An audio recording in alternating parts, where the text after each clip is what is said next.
invasion of communities across Southern Kaduna. And these invasions have been going on for over a long time now, and there seems to be no action that is taken to address the situation. For instance, on the 6th of January 2020, communities, over 16 communities in Chikun local government were invaded and 58 people were abducted into the forest. 35 Bagi natives were massacred that night. And since then, it has been one invasion to the other without ceasing. And these communities have been displaced into neighboring communities, and those neighboring communities that hosted those invaded communities have been further displaced. And so most of the casualties, the victims, have been chased out of their communities. That is just the story of Chikun local government. One out of the 12 local governments that make up what we call Southern Kaduna. The story of Kajuru local government is the same. On the 12th of May 2020, a community called Gwana was invaded by night.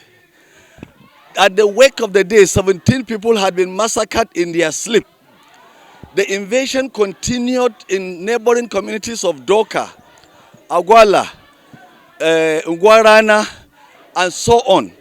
And the result was that over 70 people were felled within just a span of 4 days.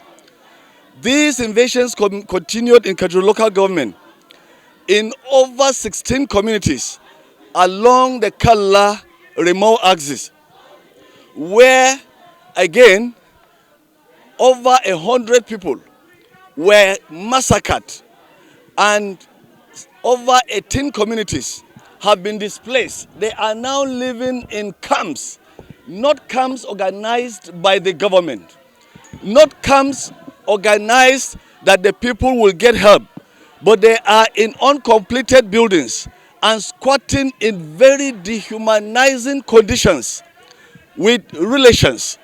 And so there is a huge humanitarian crisis. But these invasions have not stopped there.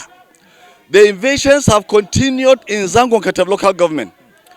On the 10th of July 2020, Zangon Kataf communities were invaded, where Kigudu and Chibok were attacked, and 24 people were massacred in their sleep. And today we have IDPs numbering over 5,000 in Zonkwa. That is just the one that has been recognized, but many of such are displaced in neighboring communities, where they are also living in dehumanizing conditions. On the 18th of July, another community called Kukumdaji was attacked, where a youngster had gotten married, and those teenagers were celebrating. The gunmen again went in a Commodore style and then gunned them down. 33 people were critically injured. They are receiving gunshot injuries treatment in various hospitals. And 24 people were killed that night. So the killing had continued. In fact, we also have had that killing in Kauru local government, Ngwamagaji, Kizachi, Kamoro, and other communities. In Kaura local government, Chawe Chiefdom, 9 communities in Zangan district have been permanently displaced, where the attackers, Fulani Militia, have taken over the communities. And in all this, most of the communities that have been displaced, the displaced person we have are more than 50,000 right now. They cannot go to farm. They cannot go to harvest. Their children cannot go to school. They cannot go to seek medication. And most importantly to note, that in Zangon Katab local government and Kauru local government, we have had 3 attacks that have taken place where over 50 people have been massacred, mostly women and children in their sleep. And a 24 hours curfew has been imposed on those communities by the governor, Governor Nasiru El-Rufai.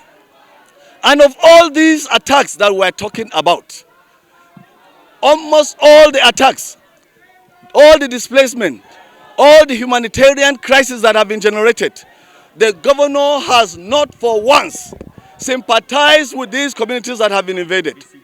The governor has not for once gone to see how these people are staying. The governor has not for once said a word to condemn the attacks. But what we know the governor has succeeded in doing is that the governor has always come out to defend the attacks.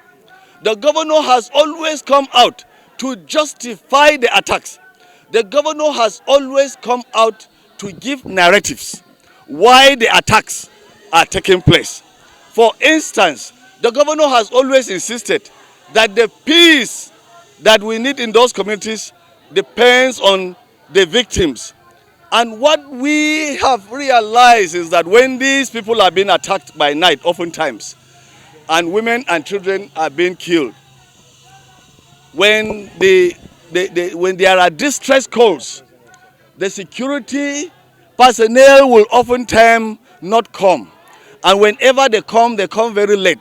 And when they see the attackers, they will not go after them. And when you ask them to go after them, they say no, they have not been given the order to do so. And when the youth of the community organize with their den guns and their machetes and their sticks to chase the attackers, that is when the youth will be arrested and will be thrown into the security vans and will be detained. We have many of our youth today that are in detention because of that. So we are seeing that by the utterances of the state governor, by his body language, and by the utterances of his officials, we are seeing that everything suggests complicity in the massacre of the people of our communities. So we want to conclude that genocide is taking place across the communities in Southern Kaduna. And we are calling the attention of the world.